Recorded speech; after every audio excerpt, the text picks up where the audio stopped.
I hope you're doing well this fine morning. I am sitting here. I'm in a kind of a low chair, and I didn't bring my stand, and so I am feeling like I need a booster seat right here. But instead, I'm just going to be sitting on my my feet here. Short people problems. Anyway, I wanted to share with you a book review because you know what I do? I tend to want to share details of a book I'm reading with my husband or anyone who's close by in my vicinity. And I had gotten this book for my husband for Christmas.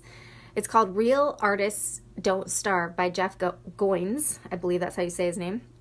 And he just kept not reading it.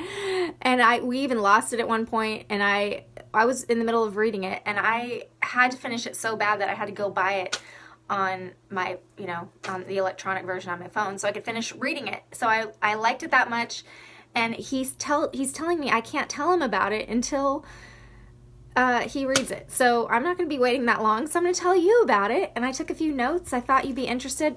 The thing is, if you might not think you're an artist, but newsflash, in this day and age, anything you do is basically art. If you're building a business, if you have a ministry, it's artistic, and you need to think about it that way. And even, especially in this day and age, leaders have to be artists, and artists kind of have to be leaders. We have to figure this thing out. And so I was really intrigued by this title of this book, Real Artists Don't Starve. So let me just give you my bullet point notes. And it doesn't mean you don't read the book, because it's got a lot more amazing stories that I won't be able to tell you right now. So the whole premise is that obviously there's this concept we get in our head that if you're a real artist, you're going to be starving, and you're not going to sell out. You're not going to have money, because money is pretty much antithetical to the artist experience, and that you need to be poor and starving in order to have this amazing artist experience. That is pretty much not true. All right. So when he talks about this, the first lie basically, and the myth is that you are born an artist. And I've heard people talk about genius. He talks about genius as well. He says, quoting someone else, he says, genius is a place, not a person. And so we pursue art. We learn art. Every kid is born an artist, right? So he's saying, don't think that either I am it or I'm not. You can make great art, whether it's, getting on Facebook and doing a Facebook Live, or selling used cars, whatever it is, it's an art form. All right. Then he talks about stop trying to be original. Okay. We think that everything has to be made out of, like, I'm going to grow the wheat in the ground, then I'm going to grind it up, then I'm going to, in order to make bread, you have to do all the steps from A to Z. But he's saying you can borrow things from other people. You don't have to be completely original. A lot of amazing art is borrowed from other influences. And so he's like, get free enough to do that, okay? Then he talks about apprenticing under a master. And what really struck me about this is that relationships matter so much when you talk about making great art, being successful in business, whatever it is. I was really struck by how often he talked about relationships. It's the people that are doing better than you that you can apprentice under. It's also, a little bit later, he talks about patrons. And back in the old days, patrons were these amazingly rich, elite people that would take an artist under their wing and pay them and all of that. Today, patrons are much different. Patrons are your followers in your social media. Patrons are your own family. He says even your employer can be a patron if you think about the fact that the employer is paying you so that you can do your art, right? Paying you your day job so you can do your art whenever else. So it's a really important thing to recognize the patrons around you. He talks about cultivating these patrons and realizing that you need patrons, but patrons also need you. They need what you have to give, and they'll help support it in different ways. It might not always be financial. It might just be, a different ways of support. He talked about the time when he was in a band, and he, people provided housing and food for him when he was in a band. Those were patrons. All right. He talks about joining a scene, like being amongst and around the places where they're doing what you would like to do, where they're talking about the things that you want to talk about and want to be involved in. You can't just expect it to happen in a void. And he talks about Paris and some of the artists that gathered there and that synergy that happened when they were there together. But he talks about you don't have to go to Paris necessarily, but you can make these connections right where you are. You can either cultivate it right where you are, or you can move and find a place where you can make these connections. And he talks about stubbornness, which is so cool because I feel like I'm really stubborn, and some people have called me tenacious, whatever it is. But he talks about being stubborn about the right things, stubborn on vision, and flexible on details. So it's really important to know why you're stubborn. Sometimes opportunities will come your way that you don't even expect. He talks about how Kickstarter got started. And it's a really amazing story. I'm not going to tell you all of it because this video would be too long, and I want you to read the book. But it's a really amazing story about just seizing the opportunity and really believing in the thing that you're doing. I was really struck too by how I needed to be confident in what I was doing. I needed to be aware of the value that I was offering to people. He talks about not working for free.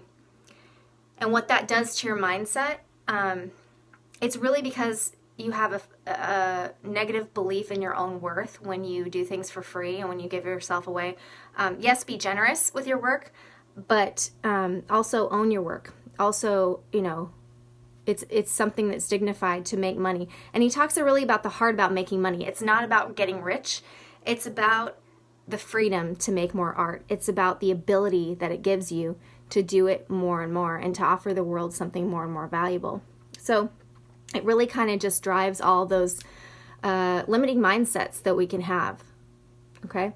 And then he talks about collaboration and how all the people you surround yourself matter so much. And actually when you get in those situations with other creators and other people, it actually gives you this little bit of competition, and when they're doing well, you end up doing well too, because the competition will drive you.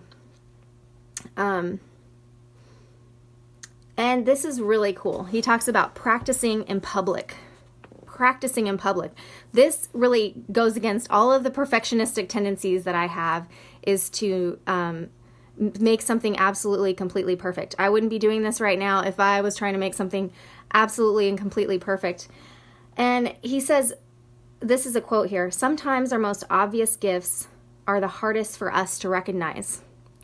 But what happens when we force ourselves to practice in public before we feel like we've arrived? People see things in us. People say, oh, that's really great. This is how it resonates with me." And when you do it in front of an audience, it just gives you that feedback. It creates that relationship.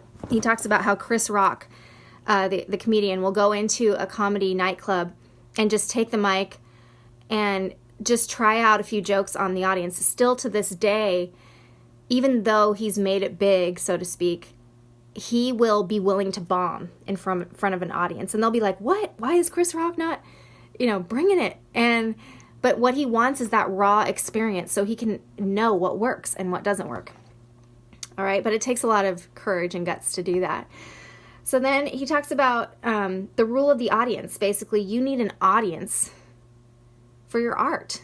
It's kind of like if a tree falls in the middle of a forest and and nobody hears it, it doesn't make a sound.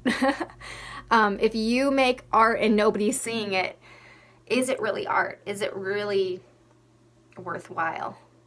It actually has to impact other people. All right. So he talks about not working for free, not owning your work. I'm not going to harp on that. You can read more about that. And then also, this is something that really set me free. He talks about doing many different things well. Like, you don't have to just do one thing really well. You can actually, and this is what I always got into this thing of like, oh, I need to focus in and focus in. I'm a very focused person.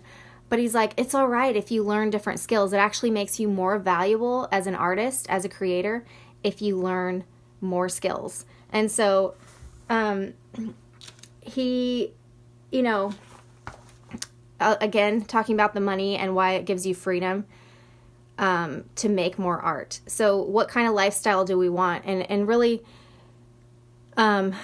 it's a myth that doing artistic pursuits, whatever it is that's in your heart to do, is probably going to be something that's going to challenge you, that you're going to have to put yourself out there for. And in this day and age, man, we used to think of artists as like, oh, don't quit your day job and all that. But it's actually something really viable that you can do today. Now more than ever, people are tapping into this, and they're accomplishing their dreams, and they're living the kind of life they want to live. And so, break the rules.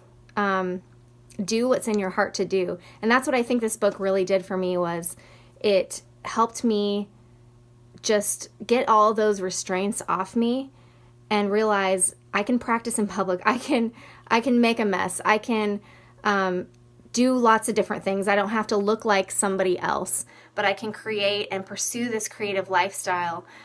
And it can actually be viable. It's not something I have to do at the expense of my family or the expense of, my finances or anything like that. So I encourage you to get the book, and I want to know your thoughts on it. Let's have a conversation. I'll talk to you guys later.